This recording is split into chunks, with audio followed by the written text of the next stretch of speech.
সংবাদ মেলত যোগেদি আমি এটা দুখ প্ৰকাশ কৰিবলৈ আমি আজি হিল পিপল কালচাৰেল ফৰাম ফালৰ পৰা জাতি জনগোষ্ঠীৰ সংগঠনৰ ফালৰ পৰা আমি এটা দুখ লগা কথা বেদনা জনাবলৈ আমি আপোনালোকক মাতিছোঁ ইয়াতে।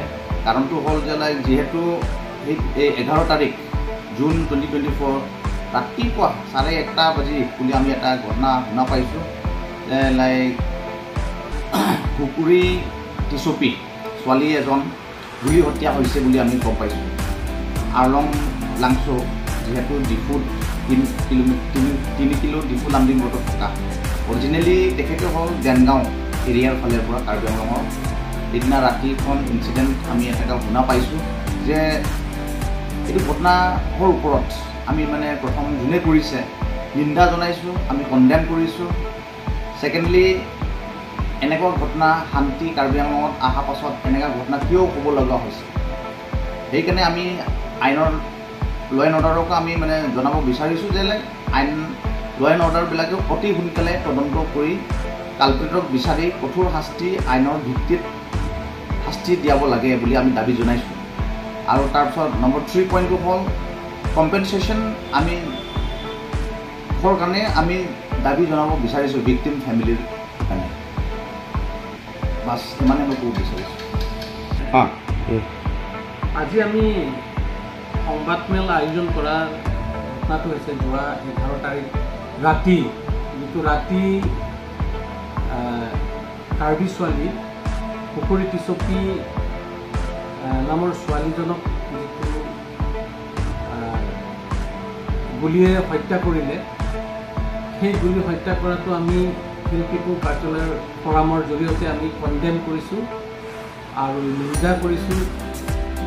আৰু যাতে এনেকৈ যাতে ভৱিষ্যতে আৰু ঘটনা নঘটে তাৰ কাৰণে আমি ল এণ্ড অৰ্ডাৰক আমি দাবী জনাব বিচাৰিছোঁ যে অতি সোনকালে দোষীক কায়ত্ব কৰি আইনৰ ভিত্তিত আনি তেওঁলোকক আইনৰ ভিত্তিতে বিচাৰ কৰিব লাগে, দোষীক শাস্তি দিব লাগে বুলি আপোনালোকৰ জৰিয়তে আমি ক'ব বিচাৰিছোঁ। আৰু এইখন কাৰ্বি আংলঙত আমি ভাবিছিলোঁ যে কাৰ্বি আংলং শান্তি ঘূৰি আহিছে।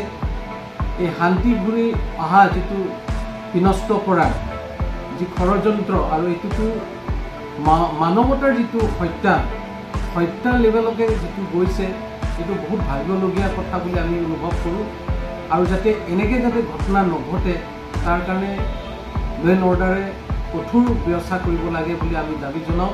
আৰু লগতে আমি ক'ব বিচাৰিছোঁ যিটো মানে যি ছোৱালীয়ে হত্যা হ'ল তেওঁলোকক ফেমিলি যাতে চৰকাৰে কম্পেনচেশ্যন হিচাপে তেওঁলোকক সহায় কৰে তাৰ কাৰণেও আমি দাবী জনাব বিচাৰিছোঁ।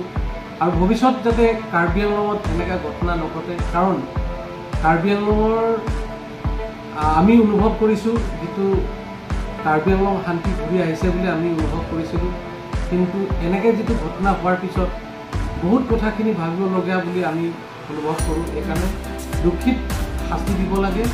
আৰু যিটো শেষত আমি ক'ব বিচাৰিছোঁ ইয়াত কাৰ্বি আংলঙত মানে এনেকৈ যিটো হত্যাকাণ্ড, এই হত্যাকাণ্ডটো শেষ কৰি দিব লাগে বুলি আপোনালোকৰ জৰিয়তে আমি ক'ব বিচাৰিছোঁ।